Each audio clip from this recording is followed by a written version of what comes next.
નમસ્કાર દર્શક મિત્રો, આપ જોઈ રહ્યા છો YNN ન્યૂઝ. હવે જોઈએ અગત્યના સમાચાર. પુરુષોત્તમ રૂપાલા વિરુદ્ધ અત્યારે જે આંદોલનો ચાલી રહ્યા છે તેને અનુલક્ષીને સામાજિક કાર્યકર અક્ષિતા બાનું સચોટ નિવેદન.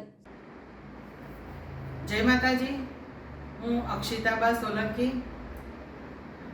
અત્યારે જે રૂપાલા પુરુષોત્તમ રૂપાલાજી, કેમ કે આપણા ક્ષત્રિયમાં લખેલું છે કે માન પાન તો આપવું જોઈએ, એટલે પુરુષોત્તમ રૂપાલાજીએ જે ક્ષત્રિય સમાજ રાજપૂત સમાજની જે ટિપ્પણી કરી છે એ બહુ ખરાબ કરી છે.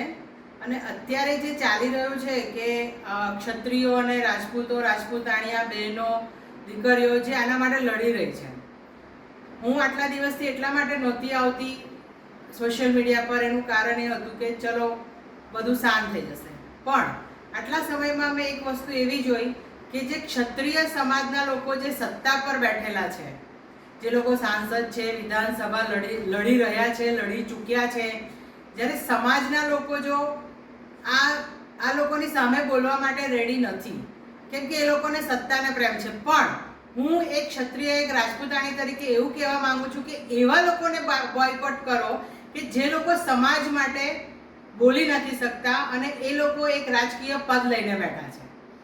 એ લોકો જ અંદર બધાને લડાઈ રહ્યા છે.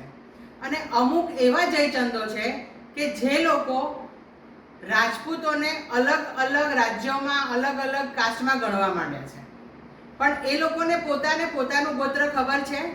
જે લોકો અત્યારે ખોટી રીતે ટિપ્પણી કરી રહ્યા છે કે એક યુપીનો છે, એક રાજસ્થાનનો છે, એક મહારાષ્ટ્રનો છે, એક ક્યાંયનો પણ છે, એ ગમે ત્યાંનો હોય, પણ છે તો રાજપૂત.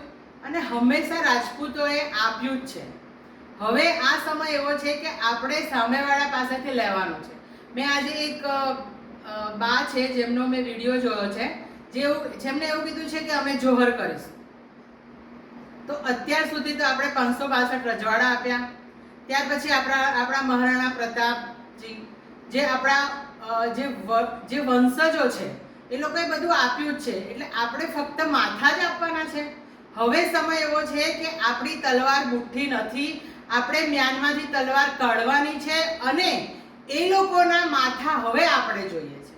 જે રીતે તૃપ્તિબા રાવલ જે કીધું છે કે આપણે જ્યારે ઇલેક્શન લડવાનો સમય આવશે, ફોર્મ ભરવાનો સમય આવશે, ત્યારે 100 ક્ષત્રિયાણીઓ ફોર્મ ભરશે.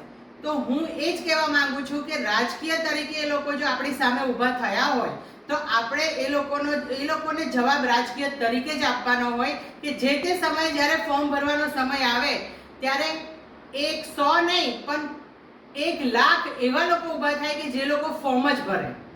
તો પછી તો ત્યાં એ લોકો નીચા પડશે, ત્યારે તો એ લોકો આપણી પાસે આવશે. અત્યારે તો એ લોકોને એવું જ લાગે છે કે અમે ટિકિટ કાપીએ નહીં જ.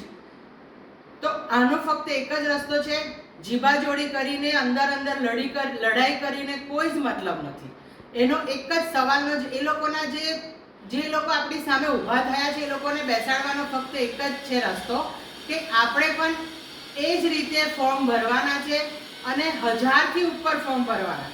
જ્યારે એ લોકોને ફોર્મ ભરવાના સમયે બહાર જ્યારે પબ્લિક જોશે ને ત્યારે એ લોકોને ખબર પડશે કે અમે ફક્ત આપ્યું છે, એટલે કે દર વખતે તમે અમે જોહર કરીશું, અમે માથા આપીશું, અમે તમને ખુરશી આપીશું.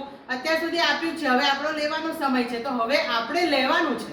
દર વખતે આપણે જ કેમ એ લોકોને બધું આપ્યા જ કરીએ? આપણા પૂર્વજોએ ને આપણા વંશજોએ એ જ કર્યું છે. એટલા માટે અત્યારે આપણે આ દિવસ જોવા પડ્યા છે. જ્યારે 562 રજવાડા ના આપ્યા હોત ને તો અત્યારે આપણું રાજ ચાલતું હોત અને આ ઇલેક્શન જેવું કંઈ હોત નહીં. આપણો એક રાજા બેઠો હોત ને એ પ્રજાની સેવા કરતો હોત અને એ ખુરશી પર બી આપણો જ વ્યક્તિને આપણો જ રાજપૂત બેઠા હોત કે રાજપૂતાણી બેઠી હોત. એટલું તો આપણામાં આવડત છે જ. બસ હું એ જ કહેવા માંગુ છું કે હવે જવાબ આપવાનો છે. હું વડોદરાથી એક ક્ષત્રિયાણી છું અને હું દરેક બેન દીકરીઓને બધાને કહેવા માંગુ છું, બધાને એટલે કે હરેક વ્યક્તિને કે જે લોકો પોતાની જાતને રાજપૂત માને, જે લોકો રાજકીય પક્ષ પર બેઠા છે એ લોકો તો કોઈ બોલવા તૈયાર નથી, પણ હવે હું એવું કહું છું કે જો એ લોકો સામે ના આવી શકતા હોય ને આપણા માટે એક સમાજ માટે ના બોલી શકતા હોય તો એ લોકોને બી ખુરશી પરથી ઉતારવા જરૂરી છે. જય માતાજી. Subscribe now and press the bell icon. Never miss an update.